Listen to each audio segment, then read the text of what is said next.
We have pier number 1 in already, and that's great. That gives us a reference point. It went well, we're happy with how that turned out. We now need to get some more piers in. What we're actually going to do here is pier 3. So there's 5 piers in total. One of the challenges we've got here is the rock is not level, it's not a flat surface. Every pier basically takes like a unique approach. This one we had to pour a footing for, then cast the pier on top of it. Pier 3, I think we're actually going to have to use a square foot. So this is a big plastic mould that goes at the bottom and kind of creates a footing, but you pour it all in one go with the sonotube, with the pier on top, as opposed to this one that we did in 2 pours. Now this was shallow. This was only about 3 or 4 feet deep, so we epoxied some rebar into the bedrock there. Down here where I'm digging, I am hitting a rock. I just can't work out if it's bedrock or just a big rock that's down there. So I don't know whether we're going to epoxy into that or not, because around it is a lot softer rock, stuff that I'm able to get out with the pick and sometimes even just with a shovel. The good news is that one is much deeper. That hole down there is about 6 foot deep now, which is nicely below the frost depth.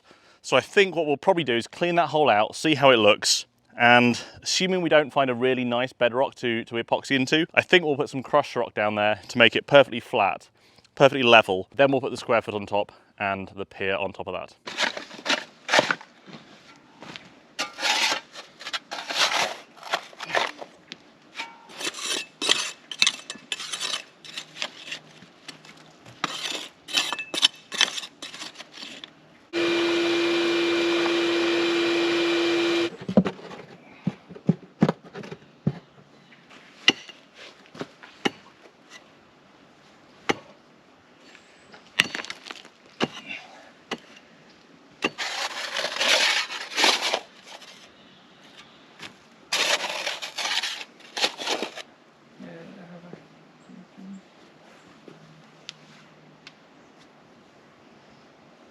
Okay, keep lowering it.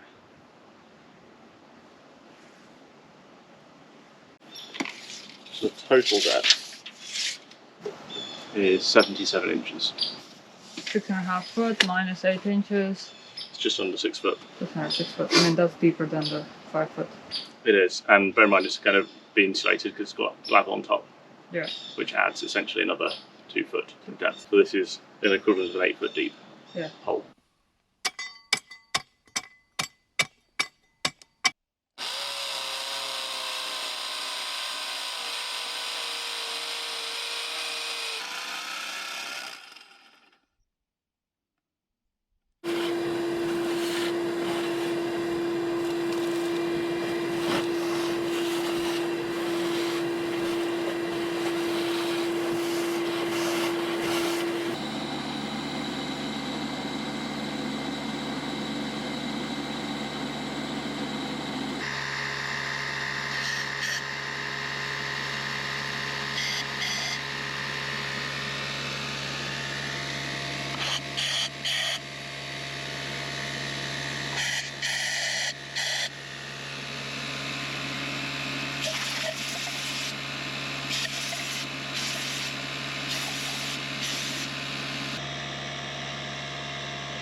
It's just not going in. Yeah, I think I've cooked the end of that bit.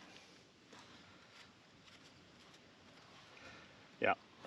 We've been clearing the bottom of this hole here, making good progress. What we found is we actually had some pretty solid rock under there, so we were able just to put some crushed rock down to get it level.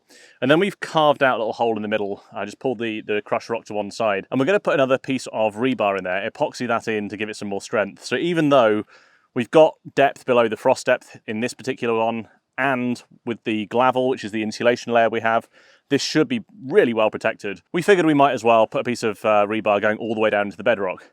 Just one problem. I've been drilling out the holes for the rebar to go into pier 2 so we can do all the epoxying together. And we've been using a hammer drill with a masonry drill bit on the end. This is not anything special drill. I've had it for years and years. And it's actually been working pretty well so far. Unfortunately, After drilling those ones, I got onto this one and it's just not going. And I don't know whether this rock is harder or more likely, I suspect, I've overheated the end of that drill bit.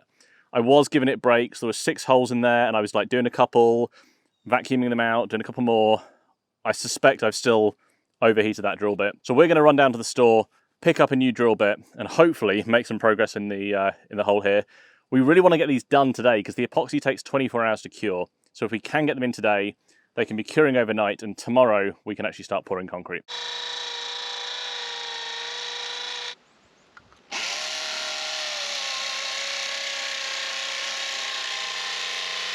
Well, we bought a new drill bit and had another go at that hole back there. Do you know what? I don't actually think it was the drill bit. That rock is solid. Even with a brand new drill bit, I have spent a long time, let's put it that way, trying to drill into that. Drilling for a while, making sure I let it cool down, drilling again. I have made it about 3 inches into that rock in all of that drilling. All these other ones, I was able to get about 5 inches deep into the rock without too much problem. That one is brutal. So I think we've just got an extra hard rock. We did hit a seam of similar stuff over there with the rock hammer, and the excavator spent about 3 hours on one section that was about, I don't know, 3 or 4 feet across. It was just absolutely solid. So I suspect that's what we've hit there.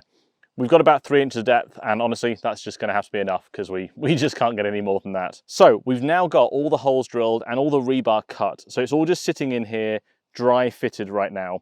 This is the setup we're going for. It's a little bit ad hoc, just looking at where we can get rebar. The general idea is to try and pin about a half dozen pieces into the bedrock. This is on like a kind of a seam or a vein, if you like, through the rock.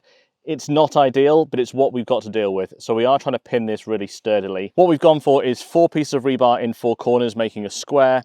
And then these 2 pieces that come all the way up through to near the top of the sonotube, making sure to leave space for that J-bolt. They're going to be anchored in with a cross piece onto there. And again, they go down into the bedrock. So hopefully this should be super strong. It's what we did on Pier 1 as well, and it actually worked really nicely for us. This form is clearly not finished yet, but we are trying to get this epoxy in because it takes 24 hours or more to cure. So the sooner we get it in, the sooner it can start curing and the sooner we can pour concrete. This epoxy that we're using is the Simpson Strong Tie Set XP. This is the end of the container from last time. We're going to see if we can get a little bit more out with a new nozzle. And that is a problem with these. When you are finished with this, obviously the epoxy mixes in this nozzle and it sets, it cures over time. So make sure you read the instructions on your particular epoxy. We've got 2 different ones. We've got this and we've got, I think, a Quickcrete one. The Quickcrete one tells you to remove the nozzle, discard it and put a cap on. The Simpson Strong Tie one, by contrast, says leave the nozzle on until you're ready to use it again, and then take the nozzle off and discard it. So what we've got is the nozzle from the next tube. So we're going to start off by removing this tube, putting the new tube on the new nozzle on the old tube, see if there's anything left in this to use to finish off these holes, and then we have a new tube there to go as well. Our local supply is out of this, and we've tried a couple of other stores locally and they're also out. So if we do run out on this job, we're kind of getting a little bit stuck. We do have 1 more tube in the shipping container, but we've still got 2 more piers to do. So fingers crossed, this will be enough, at least for today. So the general plan, we're going to pull all these pieces of rebar out carefully, put them to one side so we remember what went where, put them back in one by one with some epoxy. So that one can come out and just lay there. This is the one I want to do first. So I'm going to whap this nozzle off. Pass that to you. Okay, new nozzle is on.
All our rebar is epoxied in here and this piece here, and it's looking really accurate to the lines that we've got in.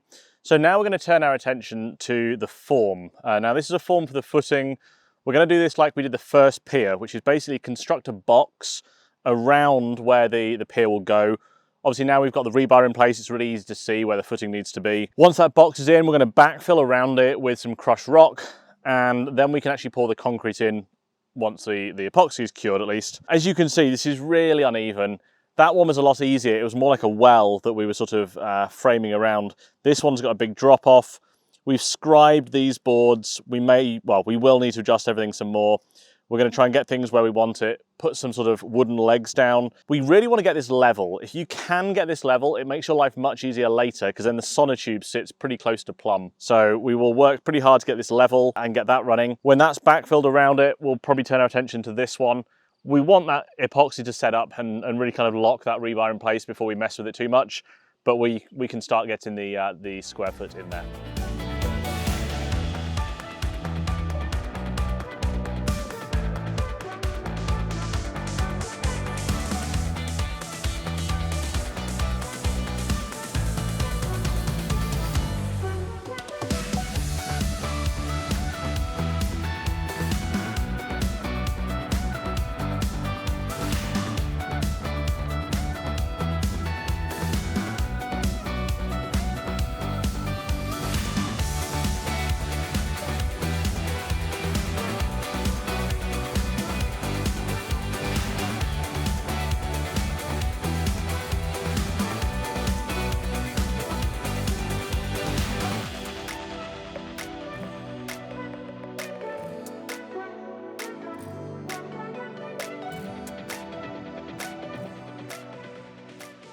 This is going to be our stopping point for today. We're really happy with the progress we've made. We've got the Pier 2 here. That form is in. We've scribed all those edges and it's really sturdy now. It's also almost perfectly level. We've worked really hard to get that spot on. We've backfilled a decent amount of fill around here. We are probably going to add some more before we put the concrete in, but we're going to do that tomorrow. As for Pier 3, we've got the single piece of rebar sunk in about 3 inches. Again, that was as far as we could get in there, and we've got that ready to go. That's actually hopefully going to make this next pier quite easy to do, because we should have then that sort of perfect center point coming all the way up through. We're going to build a jig, this real long, kind of like 20-foot long wooden ladder basically, that's going to anchor around the first pier and then come straight out here, and it'll give us a perfect distance for these two. So it'll sort of clamp onto the sonotube, and that's going to really help here. One of the things we struggled with on Pier 1 was that every time we sort of tried to like nudge it to get it plumb and hence get the top level, it would move the top from side to side. So you actually need to keep the top fixed and move the bottom instead. And that's what we're hoping this sort of ladder jig will do. It will allow us to hold the top here, we'll brace it so it's hanging there in midair, and the sonotube will almost be able to swing freely underneath. That'll let us get the square foot and the sonotube perfectly in place. At least that's the plan. As for the next steps, after that, I think Pier 4, Pier 5, we struggled so much, honestly, with drilling this hole here, and I think it's made us rethink whether that hammer drill, it's nothing special. I've had it, like I say, for years. I think the time may be coming to get a slightly more powerful drill. We were trying to avoid it, trying to use what we had, but I think it might be time to get an SDS drill. So we're going to see what we find in the rock there, because that one we do need to drill for again. And we have a suspicion this is a big vein of some real hard blue flint, what we drilled into here and again there. If it is, we're going to need something more powerful than what we've got. But for today, that's it. Did you have a good day?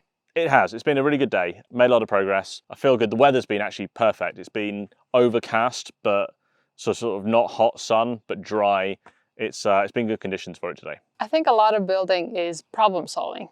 And the first time you're doing something, it's maybe 20 problems to solve. But the next time you're doing it's a lot easier. So as we're now preparing the footing for the second pier and epoxying, like it already felt so much easier after doing it once. And you know, second time you're doing it or after many times you're doing it, maybe you only need to figure out 2 new problems.